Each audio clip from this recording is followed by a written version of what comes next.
اور مفتی اکمل صاحب کی ایک اور کلپ آج کل بڑا عام ہوا ہے, لوگ مجھے بھیجتے رہتے ہیں, میں چاہ رہا ہوں اس کو بھی میں اس کے ساتھ ہی ایڈریس کر دوں.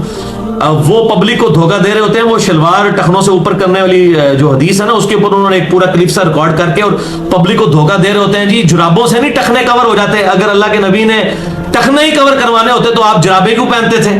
دیکھو ذرا, یعنی یہ عالم ہو کے پبلک کو دھوکہ دے رہے ہیں. اور بھائی اس حدیث میں کہاں لکھا ہوا ہے کہ ٹخنے ننگے ہیں, کہ ٹخنوں سے نیچے کپڑا لٹکانا نہیں ہے.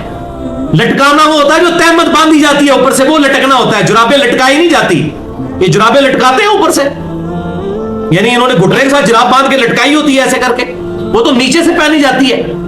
ٹخنے ننگے کرنا مقصد نہیں ہے, مقصد یہ ہے کہ ٹخنوں سے نیچے کپڑا لٹکنا نہیں چاہیے. یہ تکبر کی علامت ہے. سنن نبی داؤد کے اندر حدیث موجود ہے کہ آپ صلی اللہ علیہ وسلم نے فرمایا کہ کپڑے کا ٹخنوں سے نیچے لٹکانا ہی تکبر ہے. یہ آپ کی ڈیفینیشن ہے خود تکبر کی. اور وہ کہتے ہیں جی, وہ یہ کہتے ہیں جی ٹخنے ننگے کرو نماز کے لیے, وہ کہتے ہیں جی کرنے چاہیے, لیکن اگر کوئی نہیں بھی کرتا ہے تو وہ کپڑا اگر فولڈ کر لے گا تو وہ بڑا گناہ ہے. بھئی کپڑا فولڈ کرنا بھی منع ہے.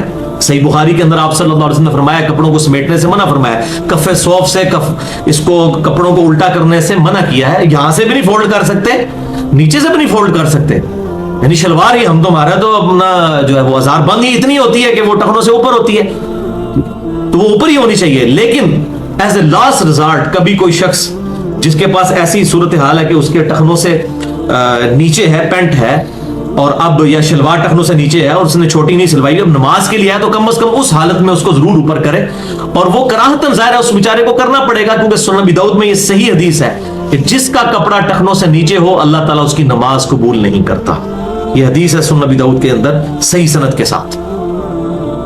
شیخ البانی نے اسے ضعیف کہا, وہ ان کی اجتہادی غلطی ہے. جس راوی کے اوپر وہ جرح کرتے ہیں کہ یہ مجہول ہے, ان نون راوی ہے, یہ یاد رکھیے گا. جب بھی کوئی محدث جرح کرے نا کسی راوی کے بارے میں کہ یہ جناب مجہول راوی ہے, تو یہ جرح اس وقت تک رہتی ہے جب تک کہ اس کی توثیق ثابت نہ ہو جائے. تو شیخ زبیر لیزئی رحمہ اللہ تعالیٰ, اللہ تعالیٰ کی کروڑوں رحمتیں ہوں, انہوں نے 3-4 محدثین سے اس مجہول راوی کی توثیق ثابت کیا کہ مجہول ان نون نہیں ہے, یہ محدثین کے ہاں نون راوی ہے. لہذا شیخ البانی کا وہ فتویٰ بالکل غلط ہے اس حدیث کے بارے میں. وہ حدیث بالکل ٹھیک ہے. مشکات المصابیح میں بھی آپ کو نماز والے چیپٹر میں حدیث مل جائے گی کہ آپ صلی اللہ علیہ وسلم نے فرمایا جس کا کپڑا ٹخنوں سے نیچے ہو اللہ تعالیٰ اس کی نماز قبول نہیں کرتا. لہذا ایز اے لاسٹ ریزارٹ کم از کم نماز کے لیے ہمیں ٹخنوں کو ننگا ضرور کر لینا چاہیے. لیکن یہ ایز اے لاسٹ ریزارٹ ہے, میں اس کی ترغیب نہیں دلا رہا, ایز اے لاسٹ ریزارٹ ہے. ہونے شلوار اوپر ہی چاہیے, اور ہم اسی کی ترغیب لاتے ہیں, اور اکثر الحمدللہ سنت پہ عمل بھی لوگ کرتے ہیں.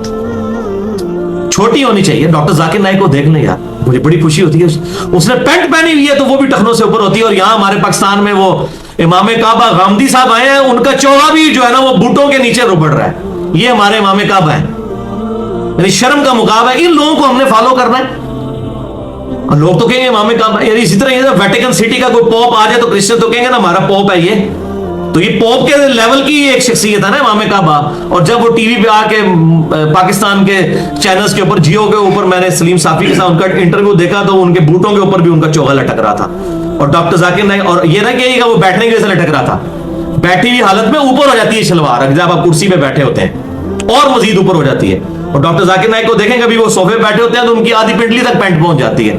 یار ڈاکٹر ذاکر نائک کی ٹائی تو ساروں کو چبھتی ہے, حالانکہ اس میں بھی کوئی شرعی مسئلہ نہیں ہے, وہ کوئی سلیب کا نشان نہیں. اگر یہ سلیب کا نشان ہوتا نا تو وہ ویٹیکن سٹی کے پوپ نے بھی یہ ٹائی لٹکائی ہوئی ہوتی. یہ کوئی سلیب کا نشان نہیں ہے, یہ تو سارے ریلیجن کے لوگ پہنتے ہیں. یہ ایک ڈریس ہے جس طرح واسکٹ پہنتے ہیں, یا یہ مولوی جو ہے زرق برق قسم کے کرتے جو پہن رہے ہیں, 10 رنگوں کی وہ قمیضیں ہیں, اور پتہ نہیں اوپر بھی چوغے پہنے ہوتے ہیں. یہ کون سی سنت ہے جو ان لوگوں نے اڈاپٹ کی ہوئی ہیں؟ عجیب بھڑکیلے لباس. اور بخاری اور مسلم کی متفق علیہ حدیث ہے, ان عورتوں پر لعنت جو مردوں کی شکل اختیار کریں, ان مردوں پہ لعنت جو عورتوں کیسا لباس اور اس طرح کی وضاحت استعمال کریں. اور یہ آج میں نعت خانوں کے لباس دیکھتا ہوں تو شرم آتی. یقین کریں یہ تو نئی نو بیاتا دلہن بھی اس قسم کے لباس نہیں پہن سکتی جو جس قسم کے انہوں نے لباس پہنے ہوئے ہوتے ہیں. یہ کون سی اسلام کی خدمت ہو رہی ہے؟ تو امام کعبہ کا بھی یہی حال ہے. وہ میں نے دیکھا, مجھے بڑا دکھ ہوا, میں نے کہا یار یہ لوگ کیا کر رہے ہیں, کس طرف جا رہے ہیں.